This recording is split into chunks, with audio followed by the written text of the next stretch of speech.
Bree told Brandon that Cullum is a double agent. Now he's trying to verify the information. Lulu told Macy about her and Nathan, and Macy does not approve. Ulbrich leaving town. And the last thing is that Gio and them convinced Trina to sing at open mic night. But hey, y'all, welcome back to another video. This is for General Hospital, March 6, 2026. First things first, let me know y'all thoughts on this episode down below. Look, I did a live, but the phone got hot and it cut off. Now, I don't know if y'all can hear me or not. The volume button won't work. I said, look here. Look at here. But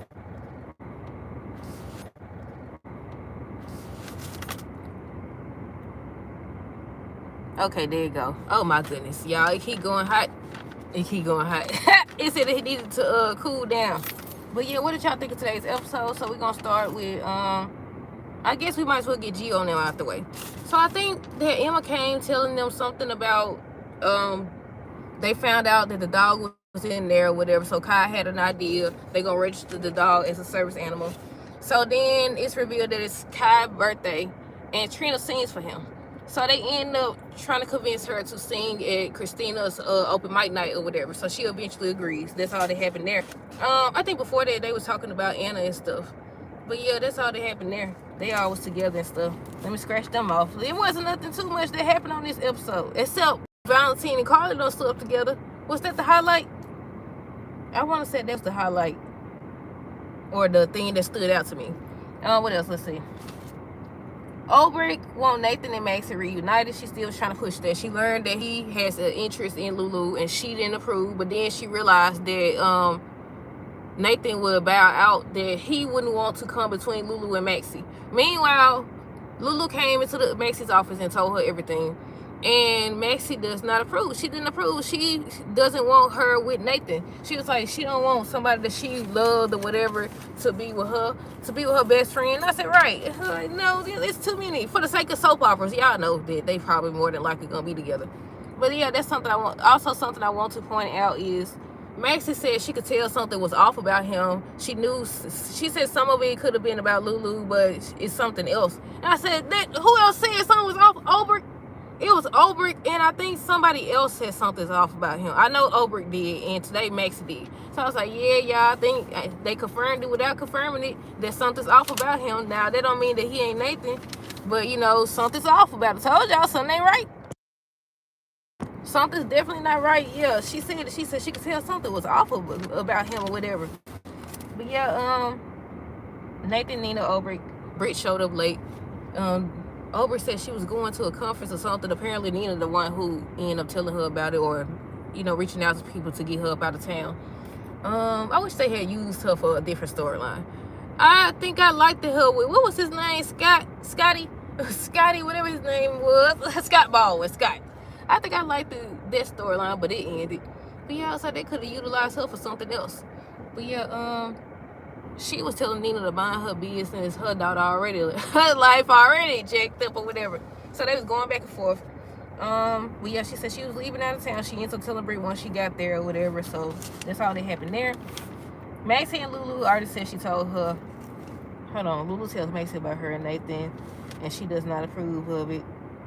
Nina was saying that it's only natural that Nathan and Lulu would grow closer. Excuse me. Nathan wanted Nathan wanted Ulbrich to back off. Maxie said something was off with Nathan. I think Lulu said that Nathan has a right. He's a good man. She said he is a good man and he deserves to move on and everything. And she was like, you're right, he is. And he does deserve to move on, but not with you. And she's like, you came to my office basically trying to get my permission, and she not giving it to her. She's Maxie, please, or whatever. And she told my son, I believe that we'll get through this or whatever. She should say, get to the door. Get through the door. Because what the world? That's your best friend, but you want her. It don't matter if she was with another man. You ain't got no business being with her. It's bad enough that it's her husband. It ain't her ex-husband yet. But even when it becomes her ex-husband, still off limits. Then that's the father of her child. I said, no, absolutely not. Absolutely not. But for the sake of a soap opera, because y'all know they don't care. They absolutely don't care about this stuff. I'm gonna assume that they still gonna be together. That's what we talking on Monday's episode, so we'll see what happens. Carly and Valentine they was talking about Josh and whether or not she was gonna turn them in, and she was like, she know that she ain't gonna turn her in, but she can't say the same about him. So there's going back and forth about that. She ends up saying that the reason why Jocelyn joined the WSB is because of her, because her connection to Sonny. But that ain't why. I mean, yeah, later she did say on one episode, I think she was talking to Bun or Brenda or both, I don't know.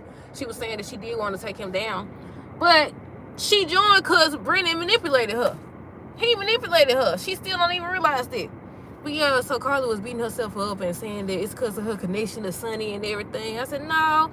And then she was telling Jason, Josh was telling Jason she wants to take Sonny down and stuff. But usually when that stuff happens and they actually take down the monster, don't they take down the people that's working for them too?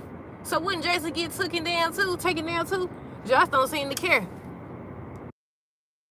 And I think Jason told her that she got bigger problems than, Sonny. I said, exactly. Y'all need to focus on Sewell and them first. I wonder who's going to be the person to take Sonny down, if they going to ever take him down. I really want to know who would be the one. I say Jocelyn, though. As crazy as it is, because, she a half doggone agent. It's always the people that's closest to you, because she got all this information. Remember, wasn't Dante close to taking him down? Wasn't he close to taking him down? So it's gonna be somebody close to him. But yeah, they were just talking about Sonny and her connection, and it's her fault. And I think Carly ends up telling him he has to go or whatever. He was like, he can't just leave her to deal with everything by herself. Then they got closer, and Carly just kissed him. Or whatever. And I said, I knew it was coming. Then next thing you know, they done slept together. I'm assuming Jason's gonna walk in and see them together or something like that, because he gonna be talking to her on Monday's episode. Hold on. Hopefully y'all can hear me. If not, I'm probably talking to myself. But yeah, Jason and Britt was together. Josh came in. She was upset. She said she wanted to talk to Jason. So he was like, what's going on or whatever? What's the problem or something? Something she said, and she basically told him he was the problem. She wanted to know when he was trying to explain that your mama should care about you and stuff. But she didn't want to hear none of that. So she ends up revealing that you over here, you feel guilty for keeping a secret from her. And you don't even know that she working with Valentine. And he's like, what, are you sure? Yeah, she's sure. She's seen him. And she told him that, and she told him how she tied him up and Carly walked in and everything. She didn't tell about Cullum. And once again, they all keeping secrets. Still, all y'all got something that the other person can piece together and use. But none of y'all want to talk. Y'all talk about everything else but the right thing. But yeah, I said, look at you, Jason. You slipping. Normally, you can't get you away from Carly now. Lately, we ain't been seeing you with nobody mainly but Britt. We've been seeing you with Britt and sometimes Danny. But yeah, so she was just telling him everything that happened. And she said she had to distract Carly, so she told about Sonny and stuff. He was like, you're not really trying to take him down, are you? And she was like, she basically said, yeah. And he tried to talk her against it, but the girl is not going to stop until she do it. She's not going to stop until she do it. Brennan and Britt, I think they're the last people. So Brennan was like, you've been avoiding me. So he wanted an update. And she ain't got no update and stuff like that. And she got more. She said, look, you a small fish. You a small fish. I got bigger fish to fry. I got to deal with more dangerous people. But he's dangerous too, if we're being honest. But yeah, hold on. But yeah, she was like, you want an update? Okay. The update is that Cullum is a double agent or whatever. And he was like, what? And he acted like he didn't believe her. But she was like, it's something in you that knows that I'm telling the truth. That it's something off. You got this feeling. I said, right. So he done went and called some lady, and he want documentation showing about Cullum's flights and stuff like that. I was like, yep, now what you gonna do? And I said, they made it seem like, oh, Cullum's the only bad guy. Brendan a bad guy too. Brendan is a bad guy too. 3, 2, 1. And what else? Let's see. That's my 3, 2, 1. I think, let me scan it. Oh, where is it? After she told him everything about, after Britt told him everything about Cullum or whatever, he still told myself, and I still want updates and all this other stuff, and he left out. And I said, you know what? Corlett was right. She told him he don't know when to cut his losses or, admit defeat or see things for what they are. And I said, you know what? She was right. He don't. He's still after the same thing. You're not getting it. Something not clicking. Something's definitely not clicking. I don't understand why they be driving so close. I don't understand. But yeah, let's see. Lulu said Nathan has the right to move on. Carly kissed Valentine. They end up sleeping together at the end of the episode. Oh, Valentine said that him and Carly are partners. But that's all that happened, y'all. Let me know y'all thoughts on this episode down below. Stay tuned for the next video. Until next time, deuces. Have a great weekend and be safe.